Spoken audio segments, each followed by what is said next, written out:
The Bryan Harsin era is about to unfold on the field, on the spring practice field, that is, in just about 3 weeks. On the Plains, we got Vernon Speaks Sports to talk Auburn football here at Mark Rogers TV, the voice of college football. If you like what we do, not necessarily what comes out of my mouth, but we're bringing you content constantly every day.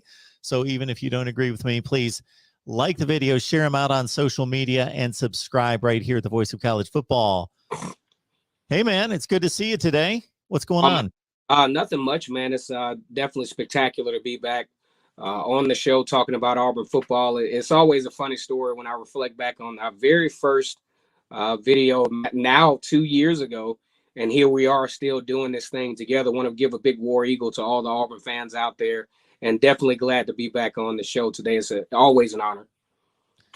Well, the guy that everybody's wanted to talk about the last couple of years has been the quarterback, Bo Nix, but now he's been supplanted by the head coach, because anytime you got a new head coach and people are unfamiliar with him since he's not an SEC guy, the thought is, okay, who is this guy? We see his record. We see what he did at Boise State. Hopefully he's going to be able to upgrade our competition within the SEC and take down big bad Bama.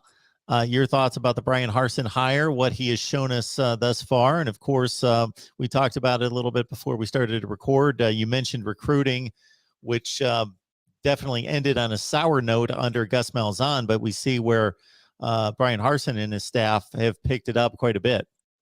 You know, Bryan Harsin, I think about the day Gus Malzahn actually got fired. I was shocked. I was actually in the middle of a cat nap. And I woke up to the breaking news that Gus Malzahn had gotten fired. And immediately I thought, well, who is Auburn going to get? You know, Gus Malzahn didn't get blown out his last game. It appeared he did this really goofy dance after the game that really gave the indication that he was still going to be there. But next day he's fired. A couple of weeks, you had a lot of names kind of springing out there, you know, anywhere from Hugh Freeze all the way to some of the other names that were out there. And all of a sudden, you see the breaking news that Auburn has hired Bryan Harsin. Now, most Auburn fans would have to think, well, who the heck is this? Turns out Bryan Harsin has been a very successful coach at Boise State. He's one of the third winningest coaches currently in college football. But one thing about it, you have to think that a good portion of the Auburn fan base were relieved that Gus Malzahn was moving on, but still a little doubt about, you know, what Bryan Harsin could actually bring to the table. Bryan Harsin did his first presser.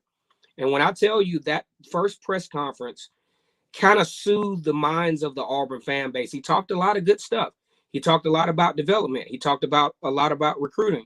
He talked about how he was going to piece together the right staff that could move Auburn into the right direction. And I can't say that he wasn't telling the truth, because I think you're doing a pretty good job when you can get Derek Mason, a former head coach, as your defensive coordinator, and Mike Bobo, as, you know, had a lot of success at Georgia, also a head coach himself. So you got a lot of developmental opportunities there. But I think the biggest thing lately, though, that has been different, at least from what the news media outlets put out there, is the fact that Bryan Harsin is kind of doing this inside out version of recruiting.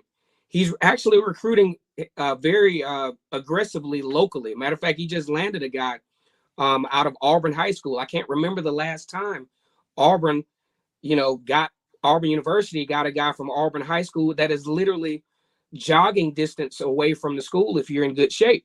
So I think the biggest thing that has the Auburn fan base kind of sliding in a direction to where they're pro Bryan Harsin is how aggressively he's recruiting and how he's not appears to be backing down in that regard. So yeah, the Tigers finished 8th in the SEC in the 2021 class, 20th in the country, and really the numbers for 2022 at this point are inconsequential. They've got 3 hard commits, including the young man that you mentioned from right there down the street, Powell Gordon, offensive outside linebacker, actually 38th rated at his position. Got Vernon Speaks Sports on the line. Join him right here on YouTube, breaking down the Tigers. Just Vernon Speaks Sports. You see it right on the banner. Just lock it in right there in the search title, and you will find his YouTube channel, Talking Auburn. All right. defensively, the secondary needs some work. There needs to be an upgrade there. They've gone to the transfer portal to the Big 12 to get some help. Yes, sir.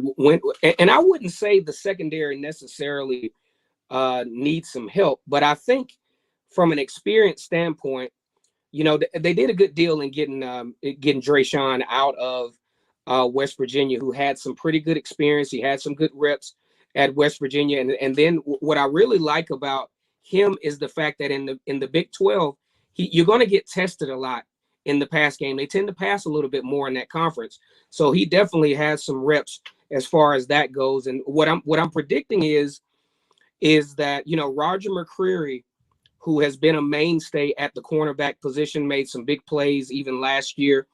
I think he's going to hold down the field cornerback position, which tends to be the cornerback that has the most responsibility space-wise. It seems like Dreshun is going to probably challenge Jalen Simpson and a couple of the other guys for. It's going to be a serious challenge for that boundary cornerback position that Dreshun might actually win.